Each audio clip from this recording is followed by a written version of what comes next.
Bonjour tout le monde, j'espère que vous allez bien, que tout se passe bien pour vous.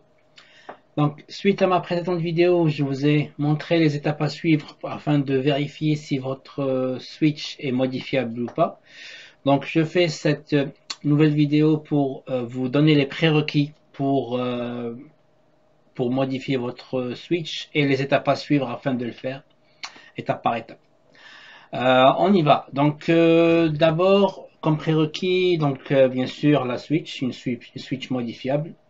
Donc, si vous n'avez pas vu ma précédente vidéo sur la procédure à suivre afin de vérifier si elle est modifiable ou pas, vous trouverez le lien dans la description en bas. Donc, une switch modifiable, on a bien sûr une carte micro SD. Donc, moi, je vous recommande de prendre une micro SD au moins 512 Go. Parce que bon, 256 c'est suffisant, mais par contre, avec la taille des applications de la Switch, ça va vite et ça peut se saturer en peu de temps. Donc voilà, je vous recommande fortement de prendre au moins une 512. Moi j'ai une 1 Tera. Voilà, donc après on va la formater en FAT32. Je vous montrerai les étapes à suivre afin de faire le nécessaire. Et puis j'ai ce dongle là, c'est le RCM Loader. Je vous le recommande fortement parce que c'est la solution la plus fiable et la plus user friendly comme on dit, donc la plus facile sans se casser la tête. Et puis vous n'aurez pas besoin de connecter votre switch à un PC parce que il existe une solution avec un câble USB-C et puis ce gig là, donc le bout de plastique qui est utilisé pour court-circuiter deux pins pour faire rentrer la switch en RCM mode. Mais par contre, celle-là, c'est direct. Donc, vous connectez le dongle à la switch et elle se connecte directement sans ayant recours à utiliser un PC. Donc voilà, donc je vous mettrai le lien si vous serez intéressé dans la description en bas. Et puis, bien sûr, un lecteur de cartes afin de transférer les fichiers vers la SD card. Moi, j'utilise cette docking station, c'est en USB-C. Elle est pas mal aussi, mais je l'utilise pas que pour ça. Donc, elle a deux ports HDMI, elle a un port Ethernet, deux ports USB-C et trois ports USB. Et puis voilà, donc moi je l'utilise aussi pour transférer les données du PC vers la micro SD ou la SD standard. Donc ça, elle est très pratique. Je mettrai aussi le lien si vous serez intéressé par la docking. Je mettrai le lien dans la description. Et puis bien sûr, il y aura aussi les fichiers à transférer dans la micro SD. Pour vous faciliter la tâche, je mettrai tous les fichiers requis dans un seul fichier zip et je vous le mettrai en disposition et que vous trouverez dans la description. Ok, donc maintenant voilà, donc en ce qui concerne les prérequis, maintenant on va passer aux procédures, aux étapes à suivre. On y va. Alors maintenant, la première étape à faire est de formater donc votre micro SD en FAT32. Pourquoi FAT32? Parce que le système de fichiers FAT32 est le plus stable sur la Switch. C'est vrai que exFAT, est plus avantageux par rapport à la taille des fichiers qu'on peut transférer dessus, plus de 4 Go, contrairement au FAT32 qui est limité à moins de 4 Go. Mais voilà, donc le FAT32 est plus stable que exFAT parce qu'avec exFAT, on peut avoir facilement des applications corrompues et voilà, donc c'est pas vraiment stable et c'est pour ça que je vous recommande fortement de formater votre micro SD en FAT32. On va le faire ensemble. Alors, j'ai donc ma micro SD 1 Tera qui est en exFAT en ce moment. Elle est en exFAT et là je vais la formater en FAT32 avec l'outil HP USB Disk. Donc là je vous ai préparé donc tous les documents nécessaires voilà, qui vont vous aider à modifier votre switch que je vais vous mettre dans la description en bas. y compris le fichier pour formater votre carte SD.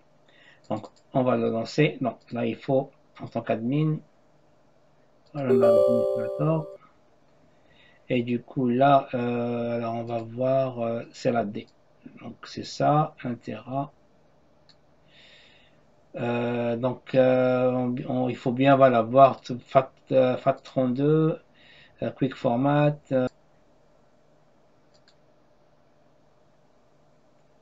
Voilà. Donc, là, il est en train de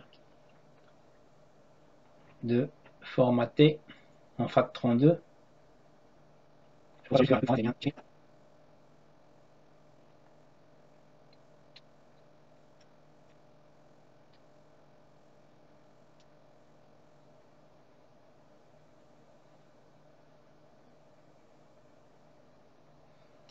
Là, c'est écrit Format completed successfully. Ça veut dire que il a pu donc formater. Et si on clique droit sur la carte SD, on met propriété, on a ici FAT32. Donc, ça a été fait avec succès. OK. Donc, on ferme. Donc voilà, donc faut commencer par cet outil-là et l'ouvrir en tant qu'admin. C'est important, parce que sinon vous ne pourrez pas l'ouvrir. Donc là, je vous ai numéroté justement les dossiers à dézipper par ordre. Donc c'est ce premier-là, après le deuxième, le troisième, le quatrième et puis le dernier.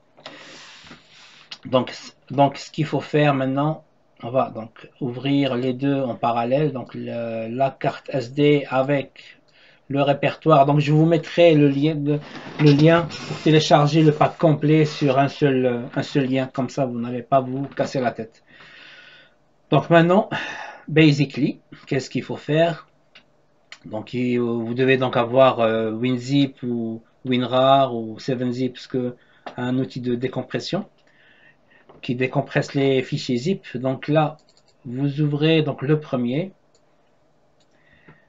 Vous partez dans ici, donc cliquez ici, double-cliquez sur SD. On va voir ça après. Donc pour le moment, c'est SD. Donc tout ce qu'il y a ici, donc vous sélectionnez, vous le déplacez dans la racine de votre micro SD.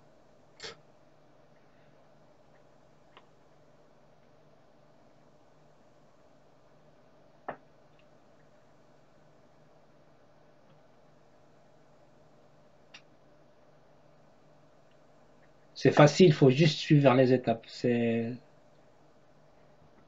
facile. Donc là, vous revenez en arrière, vous cliquez, double-cliquez sur Payloads ici. Vous allez ici dans Bootloader, vous allez dans Payloads, vous allez transférer ces deux fichiers ici. Remplacer, oui. C'est bon. Donc on en a terminé avec le premier fichier. Donc vous revenez toujours à la racine de votre carte SD. Donc on va sauter au deuxième fichier. Donc pareil ici, il faut jamais faire déplacer directement parce que là vous risquez donc d'écraser des fichiers quand même. Voilà. Donc toujours répertoire par répertoire. Donc là on va cliquer sur atmosphère. Là par contre vous pouvez faire, parce que là c'est l'outil principal donc de la modification de la switch. Donc ça par contre vous pouvez écraser tout. Donc, vous déplacez tous les répertoires ici, vous faites remplacer, c'est pas un souci. Vous revenez en arrière, ici aussi, vous allez dans Switch, ici aussi dans Switch, et vous allez copier ces fichiers extension NRO ici. Pareil, vous faites remplacer. C'est bon, on a terminé. Maintenant, c'est bon, vous pouvez aussi revenir en arrière. Et pareil ici, vous déplacez celui-là ici, vous faites remplacer. C'est bon, on a terminé avec le deuxième fichier. Maintenant le troisième. Le troisième, pareil, donc on va dans atmosphère. Ici, pareil, atmosphère. On déplace ça ici.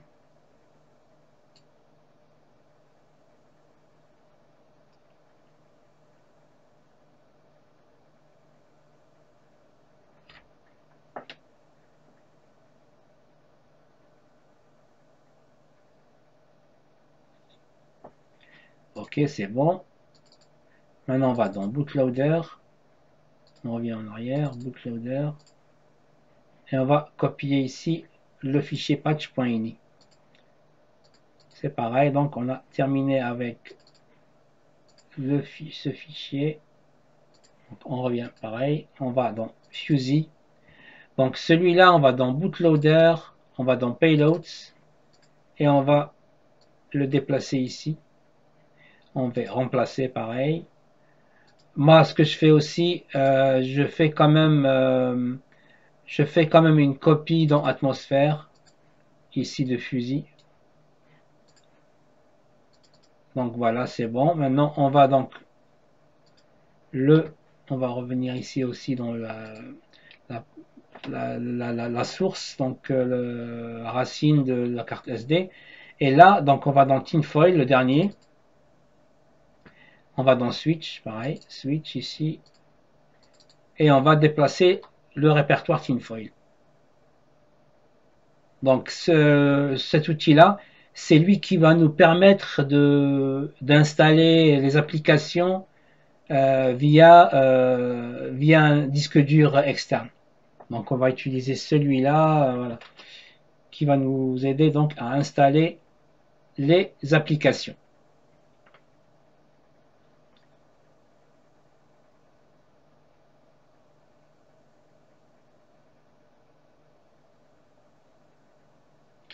Voilà, c'est bon, on a tout le nécessaire a été fait.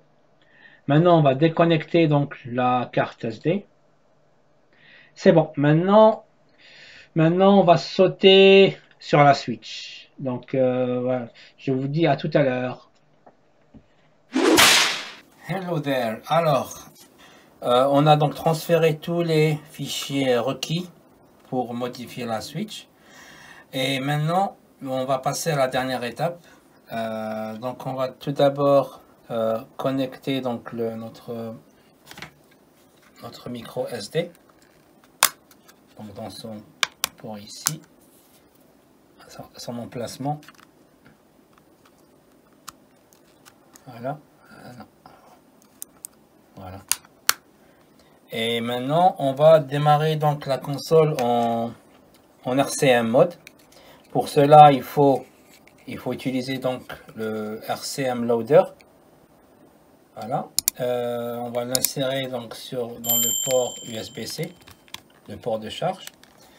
Et pour donc la première, ce qu'il faut faire maintenant, il faut appuyer sur le bouton volume plus le bouton power, bouton d'initiation, donc les deux en même temps pendant 2 secondes jusqu'à ce que la LED bleue s'allume. Dès qu'elle s'allume, on lâche tout. Alors on va appuyer maintenant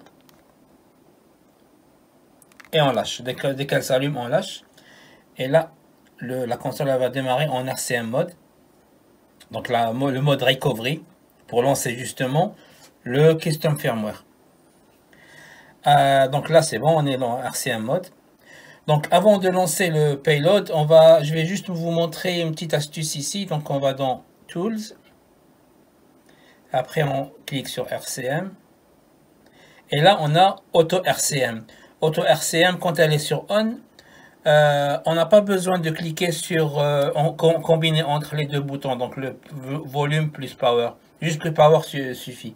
Donc si on la désactive, on doit appuyer sur les deux boutons. Si elle est active, c'est pas la peine d'appuyer. On appuie juste, on connecte le dongle et on appuie sur le bouton power d'initiation. C'est tout. Donc ça c'est juste entre parenthèses. Il y a plein d'options, mais je vais pas faire le tour sur cette vidéo. Peut-être que je consacrerai une autre vidéo pour toutes les options. Donc maintenant, pour lancer justement le custom firmware, pour modifier la console, on va cliquer sur Payload et on va cliquer sur fuzzy.bin.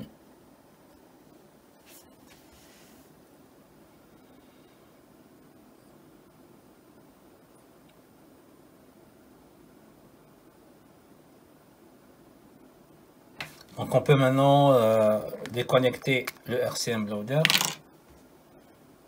Voilà, c'est bon, maintenant on est en custom firmware. Donc la console elle a été modifiée. Et donc là, Bon, j'ai désactivé toutes les applications, il n'y a que celle-là. Donc celle-là qui était, elle s'est auto-installée parce qu'on l'a copiée directement sur la carte SD. Donc c'est cette application, la Tinfoil, qui nous donne la main pour installer d'autres applications. Donc on va cliquer dessus. Voilà, donc là ici, donc j'ai pas de, il n'y a pas d'application qui est installée. Donc dans la prochaine vidéo, je vais vous montrer comment utiliser Tinfoil pour installer les applications. Donc voilà, donc je vous dis à tout à l'heure. Ciao. Alors, on arrive à la fin de cette vidéo, j'espère qu'elle vous sera utile. Donc je vais ouvrir une petite parenthèse par rapport à la micro SD. Donc comme je vous l'ai dit au début, le mieux c'est de formater votre micro SD en FAT32 parce qu'elle est plus stable que l'exFAT. Cependant, parfois, quand vous mettez tous les fichiers sur une micro SD avec, avec le système de fichiers FAT32, la console ne va pas accepter. Elle va vous mettre un message d'erreur comme quoi il y a des fichiers manquants, etc. Dans ces cas-là, vous n'aurez pas le choix que de formater votre micro SD en exFAT. Parce que certaines types de micro SD ne supportent pas justement la FAT32, surtout si elles sont plus de 512 Go ou voilà. Donc voilà, c'était juste une petite parenthèse que j'ai fermée. Donc voilà, donc n'hésitez pas à me solliciter si vous avez des questions dans les commentaires. Et puis dans la prochaine vidéo, je vais vous montrer comment installer donc les applications via l'application Tinfoil. Voilà, donc sur ce, je vous dis à très bientôt pour la nouvelle vidéo. Que la paix soit sur vous et prenez soin de vous. Salam.